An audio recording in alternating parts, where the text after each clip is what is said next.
Well, it's a long story why Tony Robbins is still on my shit list, except when he's not. I was pumped. I had just gotten an email to volunteer at Tony Robbins' Date with Destiny event in Australia, up north where it's all heat, sunshine and adventure. It felt like the universe had lined up everything. I had the perfect number of annual leave days to take off work. It was meant to be. I put in my holiday request, hit submit and kicked back, already picturing myself there. And then denied. What? Rejected? I stared at the email, my jaw clenched. How could this happen? I'd flown all the way to Palm Springs for Date with Destiny before. I'd even volunteered at UPW, and now, after 20 years of listening to Tony Robbins, I felt completely let down. But I still had the time off work. My leave had been approved. I glanced at my goal list and there it was. Visit Nepal. All right then, I thought. I'll climb Mount Everest. The decision was instant. I started training slowly, carefully. I was recovering from metal toxicity, so I trained with a walking stick, pushed myself further every weekend, 20 kilometres, 25 kilometres and 30 kilometres. My hiking boots were broken, my feet blistered, but I was going. Reality check. I didn't have enough time to make it to Everest Base Camp. Acclimatizing to the altitude takes days, and I wasn't about to risk my life rushing it. So instead I set my sights on Everest View Hotel, the highest hotel in the world at 13,000 feet. I booked my trip, Kathmandu solo, a Sherpa to carry my bag, a tour. Simple, right? Except when I landed in Kathmandu, Yeti Airlines wasn't flying. The weather was too bad. You might need to be choppered in. A helicopter, they told me. $500. A helicopter into the side of a mountain? Was this a joke? Lucky for me, a plane was finally cleared to fly and I took off for Lukla, the world's most dangerous airport, where pilots land planes on a tiny strip of runway carved into the mountains. When I stepped out, it was just me and two Sherpas, one for the tour and one laughing at carrying my tiny backpack. The trek was brutal. Thin air, every step harder than the last. If you've ever been at altitude, it's like breathing through a straw. But I made it to Everest View Hotel and the mountains stretched endlessly before me. Walking up was tough, but walking down, a whole new level of pain. Legs exhausted, the path slippery. It felt like an endless workout of stairs. My thighs were on fire, my toes taped up like a ballerina getting ready for on point. My walking stick was my lifeline and the Sherpas every few minutes. Do you need a hand? At first I said no, but eventually I gave in, yes. Yes, I need a hand. And they reached out literally to help me. Coming down, another disaster. The planes weren't flying. I was stuck on the side of Everest for days. When I finally got a helicopter, it didn't take me to Kathmandu. It dropped us at another part of Nepal where I had to wait for a different flight. I missed my flight home to Sydney, too many days off work, and the worst part, in hindsight, I could have made it to base camp after all.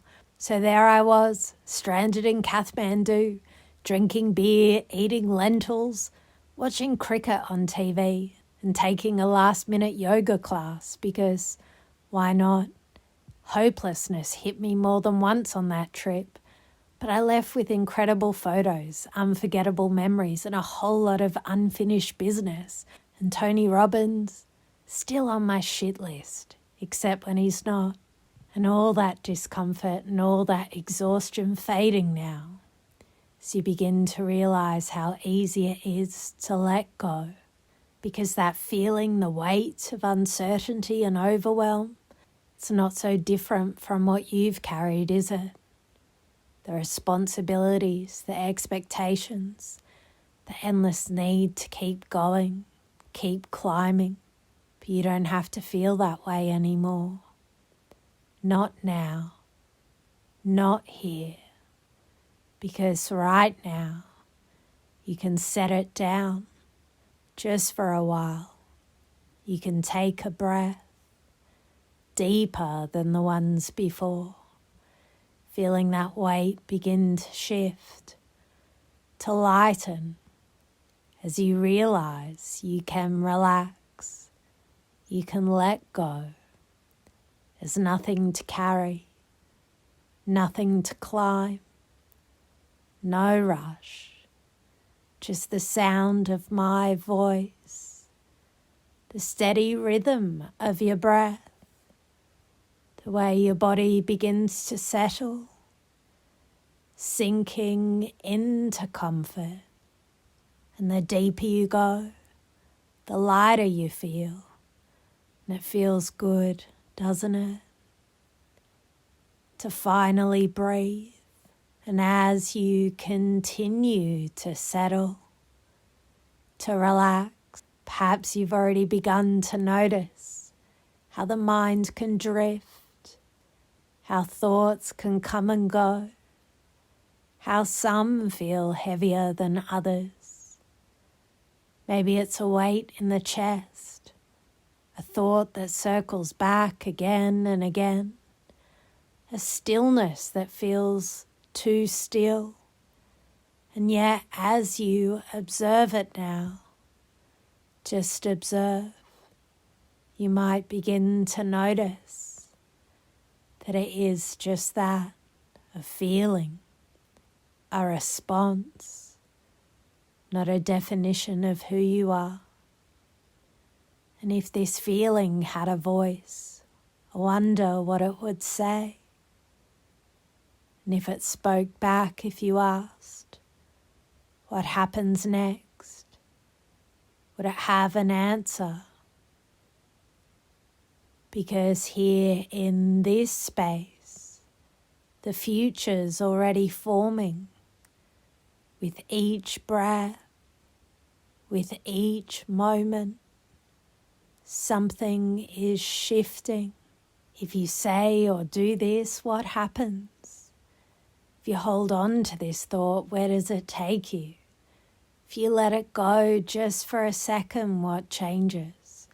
Because thoughts, feelings are not set in stone. They bend, they shift. And as you listen now, you can already sense how things are softening, opening. Have you ever considered that hopelessness is just one lens? Like looking at a mountain from one side, convinced there's no way up, until you walk around and suddenly there's a path. What if you looked at this feeling from a different angle? What else could it be? There is power in decision.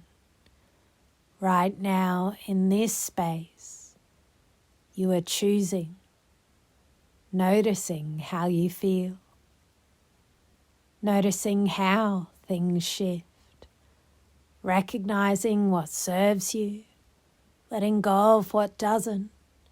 You can ask yourself, what do I need to feel most right now? I wonder if the answer of joy, compassion, or self-love surprise you. You're not your emotions. You can step back and observe them. Separate them. Imagine holding them in your hands as if they were something outside of you. And now as you shift perspective, gently replace those feelings with something nourishing. With self-love, feel the warmth of compassion in your hands. With joy, feel the lightness begin to fill your body. With compassion, let the hands hold the tenderness you need right now. Now give yourself a hand, literally. Place your hands on your heart and feel the warmth, the gentle rhythm of your heartbeat and the deep sense of care you have for yourself. And as you do, You might notice something else emerging, a sense of relief, a lightness, a moment of stillness that feels different. This is the power of self-compassion in action, the nurturing energy you've always had within you, for being here, for exploring this, for choosing even now to listen, to shift, to experiment with what's possible, because you're already moving forward. And if you were to acknowledge yourself for even the smallest shift, what would it feel like? Because what you're experiencing now you can bring with you. You can access it again, anytime, anywhere. Maybe not by thinking about it, but by feeling it. And as time moves forward, as you move forward, that sense of possibility grows stronger, as if it was always there. Perfect. And when you're ready, you can bring this compassion, self-love, or joy back into the present moment. Stretch out, wriggle your fingers and toes, and open your eyes. Welcome back. You're perfect, just as you are.